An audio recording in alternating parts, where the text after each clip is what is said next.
Hey, that was just a good win by our guys. They did a fantastic. We've been talking about playing with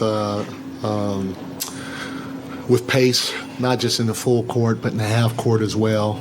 We've been talking about being physical, as best we can without fouling.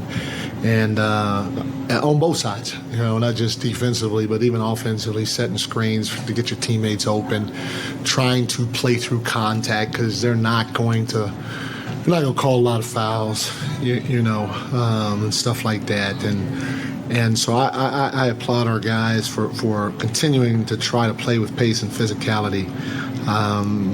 The big thing that's hurt us in the past is the second chance points, and our guys did a great job of trying to put bodies on bodies. They had 8 second chance points to our 18.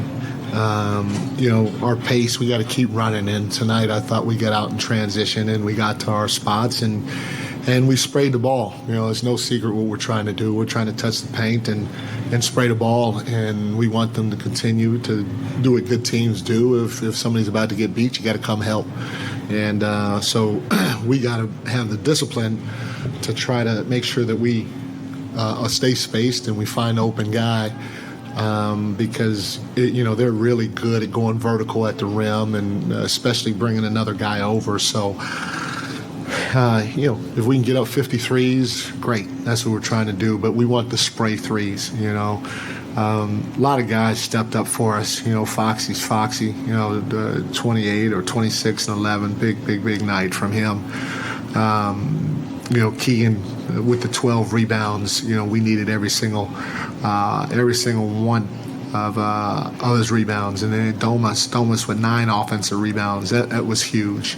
But our bench was really big. You talk about the performance that Malik had.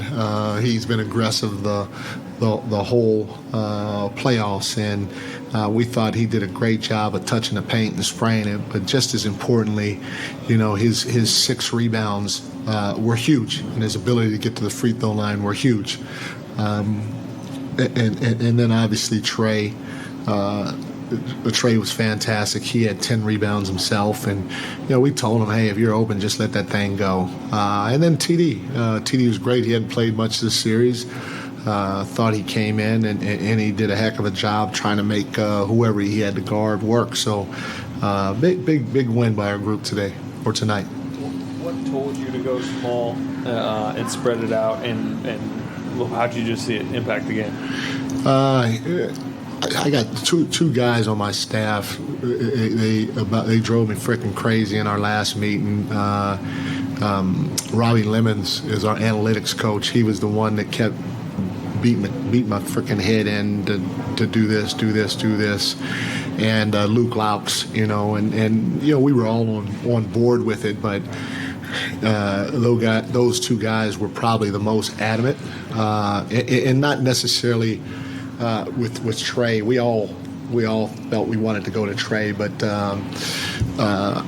just mainly hey, let's just keep shooters on the floor, touch the paint and spray it. And we felt that, Looney's been kicking our behind, so it's not like going to Trey or going to somebody else from time to time would hurt us on the glass because he's been already doing work. But I give my entire coaching staff a lot of credit, but Robbie Lemons, our analytics coach, and Luke Laux, who's our 4th assistant, they're the 2 that really got on my nerves about it. Mike, James Ham at ESPN 1320. With Keegan, did you come into the game thinking that you might play him somewhere around 45 minutes? And just how impressed are you with his ability to shake off? He had a really good start offensively and kind of quieted down again, but he stayed in the game and kind of mentally stayed in the game tonight. Yeah, he had 12 rebounds. That was huge, and we need him to be physical. I don't know if he did, he took a big charge for us. I think Trey took a big charge. So the physicality, the ability to come over and trap the box and sacrifice your body was huge, and Keegan was a big part of that. And at the end of the day, James, they got to guard him, because if you go to help and you don't get to him quick enough, he gonna make that shot. And so I came in consciously knowing that, you know what, I'm gonna live with Keegan, and whatever happens, because at the end of the day, at worst case scenarios, this is an invaluable experience for him. Mike, Chris Peterman, Sacramento Bee. De'Aaron called this sort of a perfect game for you guys, and you can go down the list with points in the paint, second chance points, offensive rebounds, et cetera, et cetera. Do you think this is the best overall floor game that you've gotten from your guys this season? Yeah, this is a really good game by our guys. They competed. Not only that, we've been telling them all series, hey, touch the paint, touch the paint, touch the paint, and look to spray it, get off it. But do it by coming to a 2-foot jump stop, because Draymond's so good on the backside, Loon's so good on the backside, and they all have active hands, and so they're swiping down at the ball. And I told our guys, you know what, we're not getting a call. This is like a UFC championship fight. In the UFC, if you're the challenger, you're fighting a champion, you can't outpoint them, you can't out-decision them. You got to go take it from them, and we can't be soft with the ball and think because we got hit on the arm that they're going to call it, because we're putting the decision in their hand, in their officials' hands, and it ain't going to go our way for sure. Mike, Jake Eaton from CBS 13, to have Game 7 in your building, how much does that mean to this team and confidence-wise to be able to actually win the series? That's part of the reason why we busted our behind all year. Trying to get as good of a record as you can during the regular season. Hopefully will help benefit you in situations like this, and we're excited. We're going to go back home for Game 7. We're going to play in front of our fans, and our fans are going to be excited. And the town and the organization definitely deserve this. Now we just got to go out there and try to get it done. Brendan Nunes, Kings Herald. You guys held Golden State to 38 points in the paint on 18 of 45, and last game it was 60 for them on borderline 70% from the field. Just what was the difference there, and how essential was that tonight? They've been killing us in the pocket. They've been killing us in the pocket the whole series, and they had got a lot of backdoors and stuff like that. And we just said we're going to try to take that away as best we can. And I give Domas a lot of credit because it started with him, and then Trey a lot of credit too. We tried as best we can to do it, and our guys did a fantastic job executing the game plan with the changes we made, and it was part of the reason why we got the win. Mike, to your right, Ruth Vivas for Hispanic Sports Media. This has been the most even series of the playoffs thus far. It's only fitting that it goes to Game 7. What do you guys need to do at home to win it? We got to play with physicality on both ends of the ball. I don't have any magic dust. We got to play with physicality offensively, defensively. We got to be strong with the ball offensively.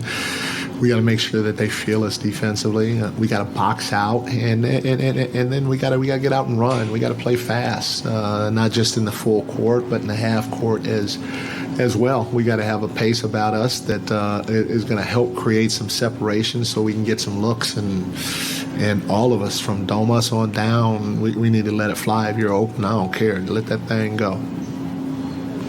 And Mike, you know this Golden State team inside and out, and you also know the history and how they have been in Game 7s. What kind of energy and what kind of game do you guys need to beat them in a Game 7? We're going to have to play at our best. I mean, they again, they're the champions. We're going to have to play at an elite level for 48 minutes against these guys, because they're going to bring it. Trust me, they're going to absolutely freaking bring it from the beginning to the end of the game, because both teams know that their back's against the wall, and they've been through it.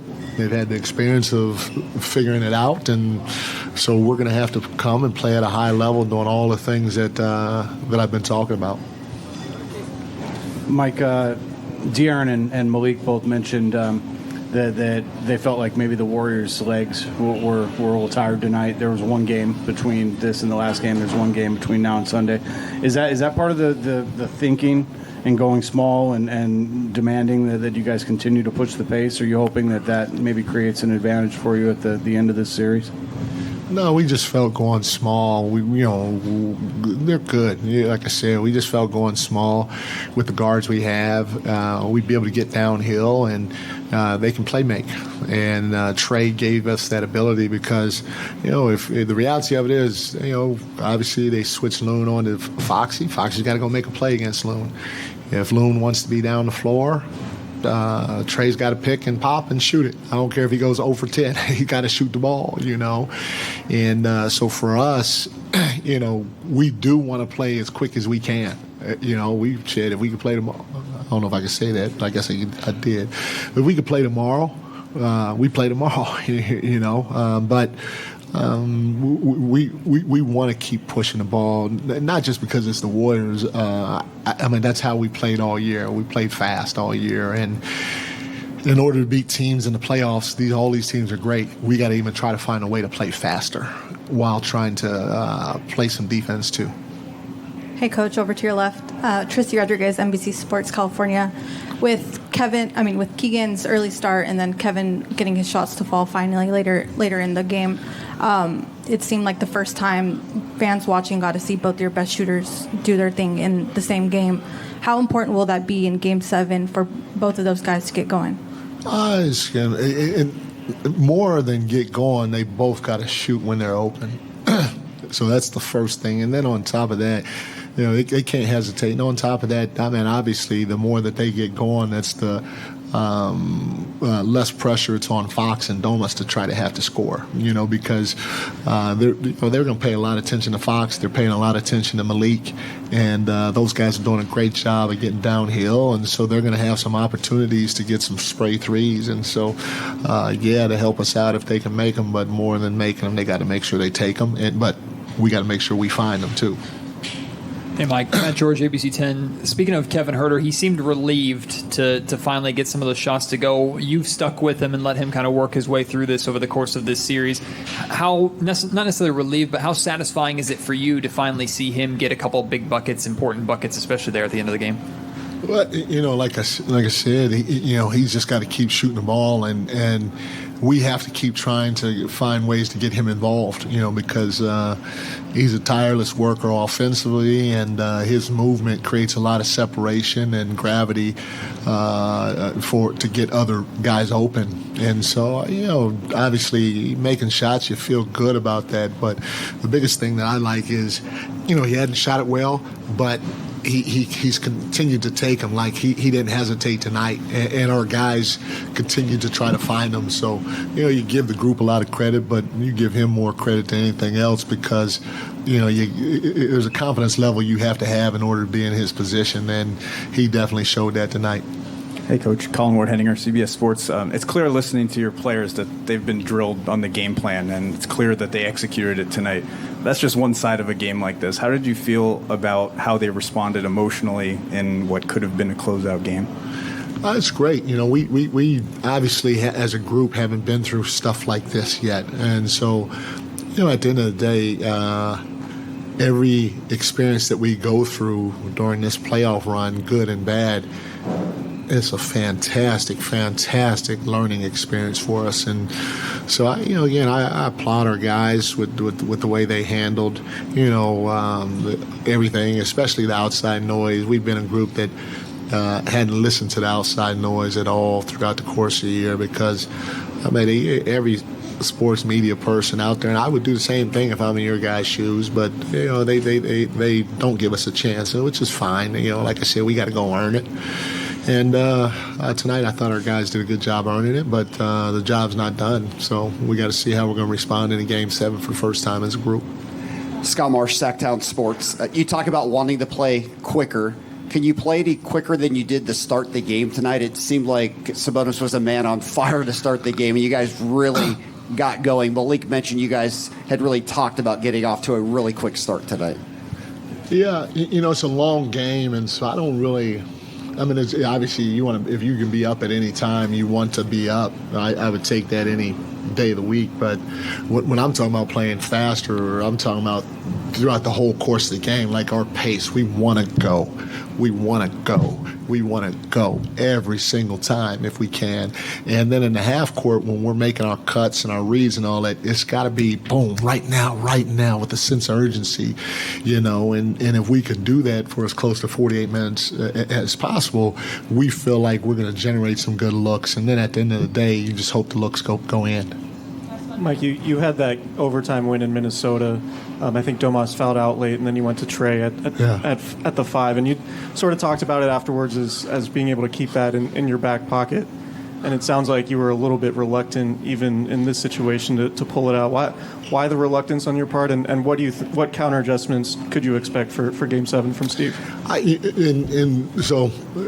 said that wrong. I was great with Trey. I talked to Jordy about the Trey thing as soon as we lost Game 5. We just said, I just told Jordy, hey, I'm going to spread it out, but putting TD on the floor, even extending Kevin's minutes, that's what I'm talking about. That Robbie and Luke beat over my head. So, but the Trey thing, Jordan and I had talked about that right after our Game 5 loss, possibly happening. We didn't know. At the end of the day, we still need to watch the film and all that other stuff. But the more we watched it, the more we talked as a group, that's the more we liked the idea, and my reluctance was Davion's done a great job. He's busted his behind, and obviously he was the one that he was the one whose minutes got cut in order to keep Kevin on the floor longer. Not only Davion, even HB, those guys, their minutes were cut, to bring TD and play him more, to keep Keegan out there longer, to play Trey, and to keep Kevin out there longer. And so, again, that more so was Robbie and Luke's suggestion that, I was a little hesitant initially, but, the more they beat it over my head, I relented, obviously. Thank you, guys.